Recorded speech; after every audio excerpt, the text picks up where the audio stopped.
Student learner YouTube চ্যানেলে তোমাদের সকলকে স্বাগত জানাই। আজ আমাদের আলোচ্য বিষয় দ্বিতীয় শ্রেণীর গণিত বিষয়ের থার্ড সামেটিভ এক্সাম অর্থাৎ তৃতীয় পর্যায়ক্রমিক মূল্যায়নের একটা উত্তর সহ নমুনা প্রশ্নপত্র নিয়ে। ফুল মার্কস তোমাদের থাকবে 30, সময় থাকবে 1 ঘন্টা। প্রশ্নপত্রটা তোমাদের সেট নাম্বার 2। সরাসরি স্ক্রিনে তোমরা উত্তর সহ নমুনা প্রশ্নপত্রটা দেখতে পাচ্ছ। 1. শূন্যস্থান পূরণ করো, হাফগণিত 6 = 3। ক 1 মাস সমান ড্যাশ দিন, এখানে শূন্যস্থানে বসবে 3 0 30। খ 1 ঘন্টা সমান ড্যাশ মিনিট, এখানে শূন্যস্থানে বসবে 6 0 60। গ 7 টাকা সমান ড্যাশ পয়সা, এখানে শূন্যস্থানে বসবে 7 0 0 700 পয়সা। ঘ গুণ্য গণিত ড্যাশ সমান গুণফল, এখানে শূন্যস্থানে বসবে গুণক। ইঙ ভাজক ভাগশেষের চেয়ে ড্যাশ, এখানে শূন্যস্থানে বসবে বড়। চ 3 সপ্তাহ সমান ড্যাশ দিন, এখানে শূন্যস্থানে বসবে 2 × 1 21 দিন। 2. নিচের প্রশ্নগুলির উত্তর দাও, হাফগণিত 6 = 3। ক 3 অঙ্কের বৃহত্তম সংখ্যা লেখো। উত্তর 999। খ ঘড়ির দুটো কাঁটা যখন 12টা সোজা থাকে তখন কটা বাজে। উত্তর 12টা।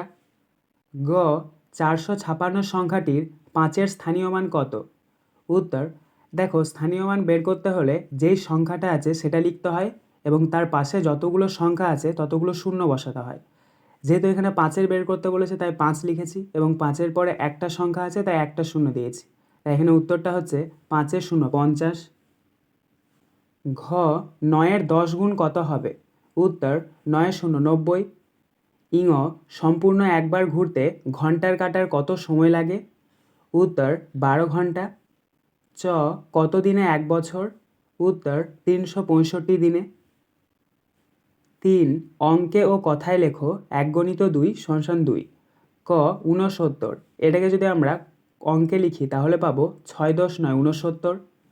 খ 9 × 10 = 6, এটাকে যদি আমরা কথায় লিখি তাহলে পাবো 6 × 29 দন্তন্য বয় বয় হস্যই 96। 4 ক ছোট থেকে বড় সাজাও, প্রশ্নের মান 1। অর্থাৎ এখানে কতগুলো সংখ্যা দিয়ে দেওয়া হয়েছে সেগুলোকে তোমাদেরকে ছোট থেকে বড় সাজাতে হবে। কী কী রয়েছে দেখো, 5 × 10 = 57, 7 × 10 = 75, 4 × 10 = 48, 8 × 10 = 84, 6 × 10 = 65। এই সংখ্যাগুলিকে যদি আমরা ছোট থেকে বড় সাজাই তাহলে পাবো 4 × 10 = 48 <, 5 × 10 = 57 <, 6 × 10 = 65 <, 7 × 10 = 75 <, 8 × 10 = 84। খ বড় থেকে ছোট সাজাও, প্রশ্নের মান 1। এখানেও কতগুলো সংখ্যা দিয়ে দেওয়া হয়েছে, এগুলোকে তোমাদেরকে বড় থেকে ছোট সাজাতে হবে। 3 × 10 = 39, 4 × 10 = 41, 9 × 10 = 93, 5 × 10 = 52, 6 × 10 = 69। তো এগুলোকে যদি আমরা বড় থেকে ছোট সাজিয়ে পাই তাহলে পাবো 9 × 10 = 93, <, 6 × 10 = 69, <, 5 × 10 = 52, <, 4 × 10 = 41, <, 3 × 10 = 39। 5 যোগ ও বিয়োগ করো, 2 × 2 = 4। ক টাকা পয়সা 10 টাকা 70 পয়সা যোগ 7 টাকা 30 পয়সা। তো আমরা ডান দিক থেকে যোগ করব।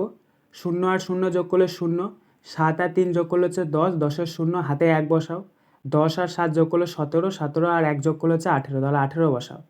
তাহলে এখানে আমাদের যোগফলটা বেরোলো 18 টাকা 00 পয়সা। খ টাকা পয়সা 10 টাকা 00 পয়সা বিয়োগ 3 টাকা 50 পয়সা। তো এটাকে তোমাদেরকে বিয়োগ করতে হবে। তো ডান দিক থেকে বিয়োগ করো, 0 থেকে 0 বাদ দাও, 0ই লেখো। তারপর রয়েছে দেখো 0 থেকে 5 বাদ দিতে হবে। তো 0 থেকে তো আর 5 বাদ দেওয়া যায় না, তাহলে এখানে 10 ধরতে হবে। তাহলে 10 থেকে 5 বিয়োগ করলে হচ্ছে 5। এবার এখানে যেহেতু 10 ধরেছি তাহলে পাশে যে সংখ্যাটা আছে সেটাকে 1 ঘর কমাতে হবে। দেখো পাশে রয়েছে 10, 10কে যদি আমরা 1 ঘর কমিয়ে দিই তাহলে হচ্ছে 9, 9 থেকে 3 বাদ দিলে কত হচ্ছে 6, তাহলে 6 বসাও। তাহলে এখানে আমাদের বিয়োগফলটা বেরোলো 6 টাকা 50 পয়সা, অর্থাৎ 6 টাকা 50 পয়সা। 6 গুণ করো, 2 × 2 = 4। ক 3 × 10 = 8, 38 × 9। তো আমরা প্রথমে 9-এর সাথে 8-এর গুণ করব, 9 × 8 = 72, 72-এ 2 হাতে 7, আবার 9-এর সাথে 3-এর গুণ করব, 9 × 3 = 27, 27 আর 7 যোগ করলে হচ্ছে 34, তাহলে 34 লেখো। তাহলে এখানে আমাদের গুণফলটা বেরোলো 342। খ 7 শূন্য 70 গণিত 7। তো প্রথমে এখানে 7-এর সাথে শূন্যর গুণ করব, 7 শূন্য 0 0 লেখো। আবার 7-এর সাথে 7-এর গুণ করব, 7 7 49 49 লেখো। তাহলে এখানে আমাদের গুণফলটা বেরোলো 490।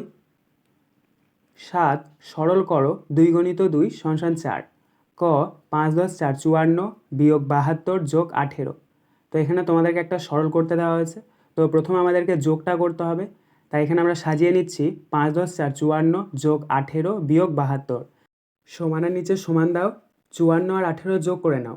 54 আর 18 যোগ করলে হচ্ছে 72, 72 লেখো। বিয়োগ আছে বিয়োগ, তারপর 72 আছে 72 লেখো। তার নিচে সমান চিহ্ন দাও। এবার 72 থেকে যদি আমরা 72 বিয়োগ করি তাহলে পাবো 0, তাহলে 0 লেখো। তাহলে এখানে আমাদের সরল ফলটা বেরোলো 0। ক্ষয়েরটা দেখো 21 বিয়োগ 14 বিয়োগ 7। তো সমানের নিচে সমান দাও, প্রথমে 21 থেকে 14 বাদ দাও। 21 থেকে যদি আমরা 14 বাদ দিই তাহলে পাবো 7, তাহলে 7 লেখো। বিয়োগ আছে বিয়োগ, 7 আছে 7। তার নিচে আবার সমান চিহ্ন। এবার 7 থেকে 7 বিয়োগ করো, 7 থেকে 7 বিয়োগ করলে হচ্ছে 0, তাহলে 0 বসাও। 8 আজ আমরা 4টি দলে ভাগ হয়ে খেলব। আমরা মোট 20 জন বন্ধু মাঠে এসেছি। প্রতি দলে কতজন করে থাকবে? প্রশ্নের মান 2। তো প্রথমে তোমরা লিখবে মোট বন্ধু সমান সমান 20 জন। তার নিচে লিখবে 4টি দলে ভাগ হয়ে গেলে প্রতি দলে থাকবে 20 ভাগ 4। তো 20কে 4 দিয়ে ভাগ করলে কত হচ্ছে? 5, কারণ আমরা জানি 4 5 20। তাহলে তার নিচে সমান চিহ্ন দিয়ে 5 জন। তাহলে এখানে উত্তরটা হচ্ছে 5 জন। 9 আমাদের বাড়ির পাঁচিল তৈরির কাজ শুরু হয়েছিল 2013 সালের 7ই জুন। পাঁচিল তৈরি করতে 8 দিন লেগেছিল। কত তারিখে কাজ শেষ হয়েছিল? প্রশ্নের মান 2। উত্তর কাজ শেষ হয়েছে সমান সমান 7ই জুন যোগ 8, এটা ব্র্যাকেটের মধ্যে, বিয়োগ 1। তাহলে এখানে তোমাদেরকে 7 আর 8 যোগ করতে হবে। 7 আর 8 যোগ করলে হচ্ছে 15, বিয়োগ আছে বিয়োগ, 1 আছে 1। তার নিচে আবার সমান চিহ্ন। এবার 15 থেকে 1 বিয়োগ করতে হবে। 15 থেকে যদি আমরা 1 বিয়োগ করি তাহলে পাবো 14। তাহলে এখানে আমরা পাচ্ছি কত? 14। উত্তরটা হবে 14ই জুন। 10 ভাগ করো 2 গণিত 2 সমান 4। ক 3 10 8 38 ভাগ 9। তো 38কে 9 দিয়ে ভাগ করতে হবে। তো তোমরা ভাগের যে ছকটা করে সেটা করে নাও। মাঝখানে লেখো 3 10 8 38, বাঁ দিকে লেখো 9। 9 ঘরে নামতা করো, নিয়ে চলো 9 4 36, ওপরে 4, 38-এর নিচে 36, নিচে একটা দাগ দাও, বিয়োগ চিহ্ন দাও, বিয়োগ করে নাও। 8 থেকে 6 বাদ দিলে 2, আর 3 থেকে 3 বিয়োগ করলে 0। তাহলে এখানে আমাদের ভাগফলটা বেরোলো 4। খ 57 ভাগ 3। তো 57কে 3 দিয়ে ভাগ করতে হবে। এখানেও তোমরা ভাগের ছকটা করে নাও। মাঝখানে লেখো 5 10 7 57, বাঁ দিকে লেখো 3। প্রথমে নিয়ে চলো 3 1 কে 3, নিচে দাগ দাও, বিয়োগ চিহ্ন দাও, বিয়োগ করে নাও। 7টা নামিয়ে নাও, 5 থেকে 3 বাদ দিলে হচ্ছে 2, 2 নামাও।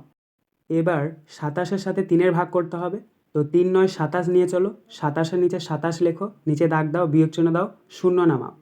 তাহলে এখানে আমাদের ভাগফলটা বেরোলো 1 10 9 19। আজকের আলোচনা পর্বটি এখানেই শেষ হলো। আশা করি ভিডিওটি তোমাদের ভালো লেগেছে। যদি ভালো লাগে একটা করে লাইক করে দিও। সবশেষে তোমাদের কাছে একটাই অনুরোধ, যারা এখনও পর্যন্ত আমাদের চ্যানেলটিকে সাবস্ক্রাইব করে উঠতে পারোনি তারা চ্যানেলটিকে সাবস্ক্রাইব করে পাশে থাকা নোটিফিকেশন বেলকে অল প্রেস করে নিও এই ধরনের নতুন নতুন ভিডিও পাওয়ার জন্য। ধন্যবাদ।